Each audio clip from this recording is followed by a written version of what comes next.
20 ივნის იყო ორგანიზებული ფიზიკური შტურმი პარლამენტის შენობაზე.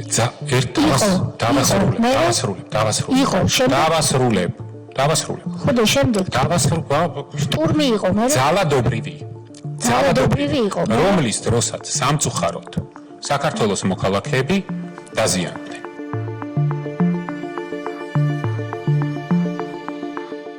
მადლობა რომ მობრძანდით. როგორც ჩანს, აღიარეთ საქართველოს პარლამენტი და თითოეული ჩვენგანი, ჩვენ დეპუტატის უფლებამოსილებებში ეს მხოლოდ და მხოლოდ დადებითად შეიძლება შეფასდეს. რაც შეეხება თემებს, იმ წერილში გარდა ზოგადი ჩარჩოსი მითითებული იყო, რომ სხვებს შორის ჩვენ გვაინტერესებდა თქვენთან 20 ივნისის თემაზე გასაუბრება. მაშინ დარწმუნებული ვიყავი, რომ აი გაბრილოვის აღმოჩენა საქართველოს პარლამენტის თავმჯდომარის სავარძელში იყო იდიოტური შეცდომა. მაგრამ დღეს უკვე ასე აღარ ვფიქრობ. მე ვხედავ, რომ თქვენ ამ კომისიას იყენებთ ჰიბრიდული ომისთვის, საინფორმაციო და ფსიქოლოგიური ზეწოლისთვის საქართველოს მოქალაქეებზე და ზუსტად მსგავსი რამ მოხდა ისეთი სიმბოლური გმირის, როგორიც არის ანწუხელიძის გმირობის გაუფასურების კონტექსტში. მაშინ გულწრფელად ვამბობ, არ ვამატებ არც ერთ სიტყვას. მაშინ ჩავთვალე, რომ მე ვარ ვალდებული მოვიდე აქ.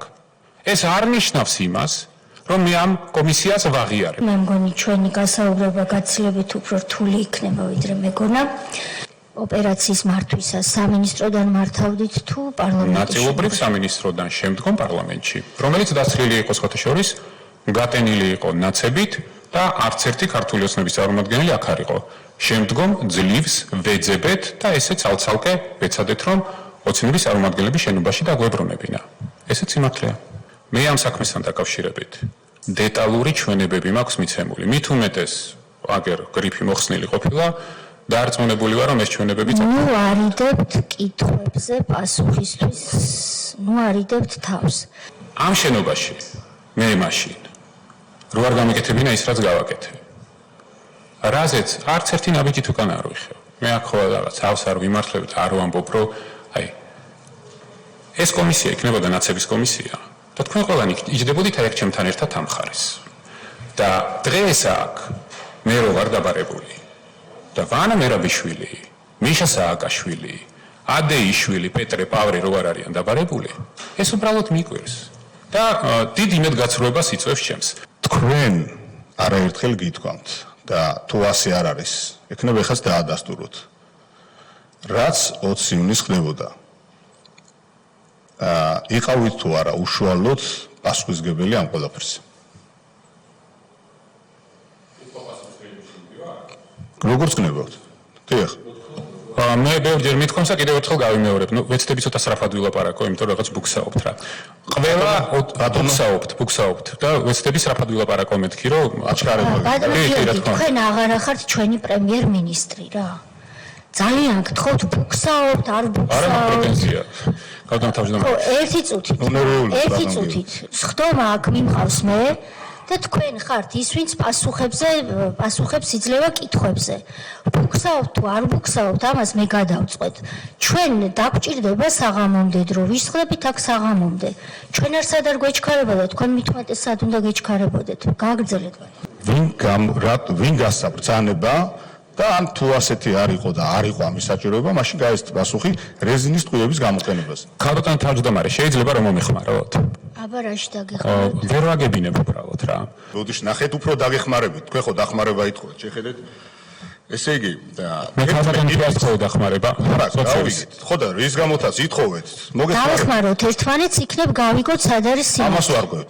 კაფიოთ, გითხრათ და უთხრათ საზოგადოებას, რომ აი ამ კონკრეტული საშუალებების გამოყენებაზე თვითნებურად მიიღეს, რაც ჩვენ დაგვრჩა განცდა, რომ პოლიციელებს შეეცადეთ, რომ დაგებრალებინათ, თუ თქვენ გაეცით ბრძანება. მადლობა. ქალბატონ ეს არის პასუხი? ეს არის კითხვა? კი, არ მეტი რანაირად ჩვენ ბატონო გიორგი ხანდახან გვქონია რომ ჩვენ რაღაცას ხვენაზე ვსაუბრობთ. გორჯერ კითხეთ და გიპასუხეთ ამაზე და მე მგონი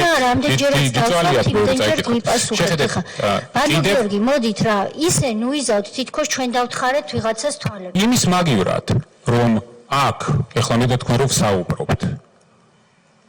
ვისაუბროთ იმაზე საერთოდ გავრილოვი როგორ აღმოჩნდა საქართველოს პარლამენტის შენობაში. პასუხეთ რა და გამოძიება სადღაც მიდის და იქნებს მასალები გარ არის თქვენი საქმე რა. რასაც გეკითხებით იმას უპასუხეთ ძალიან გთხოვთ. მე თქვენ საერთოდ არ ველაპარაკებით ესო. მაგრამ მიღია თქვენ არ გელაპარაკებით. კითხვებს რო სვამთ იმათ უპასუხეთ. ნუ მეჭრები დამამთავრებინეთ რა. ახსენებთ გამოგეძიებინათ ისე ამბობთ თითქოს ამ მაგიდის გარშემო რომელიმე ან გენპროკურორი ვიყავით ან პრემიერ-მინისტრი. თქვენ ვიყავით პრემიერ-მინისტრი 2021 წლის თებერვლამდე, ამიტომ მე მაქვს კითხვა. ხომ არ ახდენდით ზეწოლას პროკურატურაზე, რომ ამ საქმის გამოძიება არასწორი მიმართულებით წასულიყო? თქვენ ჩემი მოადგილე იყავით მაშინ. პირველი. თან, ვიცე-პრემიერი. ნუმერაცია არ იყო, მაგრამ ვიცე-პრემიერი ვიყავ, დიახ. ჩემი უფლებამოსილება როგორც პარლამენტის თავმჯდომარის, კი არა და თავრობის თავმჯდომარის. იმ გამოძიებაზე დიახ. არანაირი არ იყო ზუსტად ისეთი, როგორიც თქვენ მეგობრები, ხა ზუსტად არ ვიცი. მიეცით ამინისტიას ხმა ამ 20 ივნისის, რომლის წინააღმდეგიც მე ვიყავი კატეგორიული.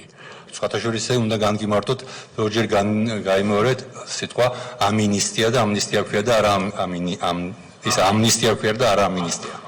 ნინო ლომჯარია იყო თქვენს გვერდით, რომელსაც ესეც უნდა ახსოვდეს რა ბრძანებებს გასცემდით. თქვენ ოთახში რა უნდა და ლომჯარიას ნაცების წარმომადგენლებს აქეთ რო ვაბრალებ ნაცობას. ლომჯარია ეს არის თქვენი არჩეულია. ეს ლომჯარია ჩვენს ქვეყანაში ერთ-ერთი კონკრეტული ელჩის რჩევით აირჩია მაშინ ოცნებამ სახალხო დამცველად. პატრონებს რასაც Deep State უჯერებდით? ბატონო Deep State უჯერებდით? და დეპუტატებმა ლომჯარიას ხმა რომ მიცეს, იცოდნენ რომ Deep State-ის რჩევით ირჩევდნენ? რატომ არ გადადექით თანამდებობიდან? პოლიტიკური პასუხისმგებლობა ესეც არის. როდის? შინაგან საქმეთა მინისტრი. იმიტომ რომ როგორც თქვენ ბრძანეთ, მაშინ შინაგან საქმეთა სამინისტროს მთავარი ვალდებულება პარლამენტის შენობის შტურმისგან დაცვა შევასრულეთ. თქვენ როგორ წარმოგიდგენიათ, აი დღეს ღმერთმა დაიფაროს და გომელაურმა რო რეზინის ტყუილები გამოიყენოს და ვიღაცები დასახიჩდნენ. ის უნდა გადადგეს თუ არა?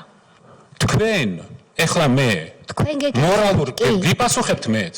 მორალურ კითხვას მისვამთ იმ შემთხვევასთან შედარებით, ადამიანთან შედარებით, ან ხალხთან შედარებით, რომლებიც მშვიდობიან aktsiას. არავითარ მშვიდობიანობასთან არ გვაქვს საქმე. შტურმი იყო? შტურმი იყო? ძალადობა. ერთი წუთი არა ვარ დარწმუნებული, რომ ის ხალხი არიან პოლიციელები. და პოლიციას რომელსაც სჭირდება ნიღაბი, ეს ამ პოლიციელი შეურაცხყოფაა. აი ამდენი ხანი ვსაუბრობთ. და ერთი კითხვა არ დაგისვამთ. კაცო, ეს გავრილოვი საქართველოში როგორ ჩამოვიდა? ვინ ჩამოიყვანა? რატო შემოუშვით საზღვარზე მაშინ, რა ვიცი, ეს მაშინ თქვენ დაკონტროლებდით საზღვარს. მაშინ ჩვენ შინაგან საქმეთა სამინისტრომ ისევე როგორც უსმა სხვათა შორის კატეგორიული უარი განვაცხადეთ ამ ხალხის შემოსვლას. იქ ხო დაახლოებით 10 თუ 12 კაცი არ მახსოვს ეხლა. ბევრად უფრო ოდიოზური გვალები იყო ვიდრე გავრილოვი. ათყდა ერთი ამბავი. პარლამენტიდან რეკვები, თხოვნები, მაშინ პარლამენტის ხელმძღვანელობამ აიღო კონკრეტულად პასუხისმგებლობა. ეს პარლამენტის ხელმძღვანელობა იყო კობახიძე, რომელმაც თქვენ კი იძახით რომ ქვეყნის გარეთ იყო, მაგრამ მასპინძლობა და ღვინოს მე ვსვამდი კაცო გავრილოვთან. საერთაშორისო ღონისძიება რო იყო, ამით დაგვიწყეს შანტაჟი, რომ საერთაშორისო სკანდალში გაეხვევა ქვეყანაო და გინდა თუ არა უნდა შემოვიყვანოთო. ამის შემდგომ მოხდა ის რაც მოხდა. ამათ საღამოს მოუწყვეს იქ რაღაც რესტორანში KP, ღვინო დალიეს, ჭიქები უჭახუნეს, დააჯდნენ თვითმფრინავში და წავიდნენ. აი ეს იყო სიმართლე და რეალობა. და არავინ, ვინც აიღო პასუხისმგებლობა ამ კაცის საქართველოში ჩამოყვანაზე და შემდგომ იმაზე, რაც შეიძლება მომხდარიყო, ვერავის ვერ დაურეკავდი. და ვერც ერთი პოლიტიკური პასუხისმგებელის ტიპი, რომლის მოძებნაც მაშინ გვინდა და ვერავინ ხაზზე ვერ ვიპოვეთ. ქართული ოცნება არ გეგმავდა ამ შტურმს და არეულობას და რა თქმა უნდა ქართული ოცნების დეპუტატები არ იქნებოდნენ გვიან ღამით პარლამენტში, ანუ სამსახურში.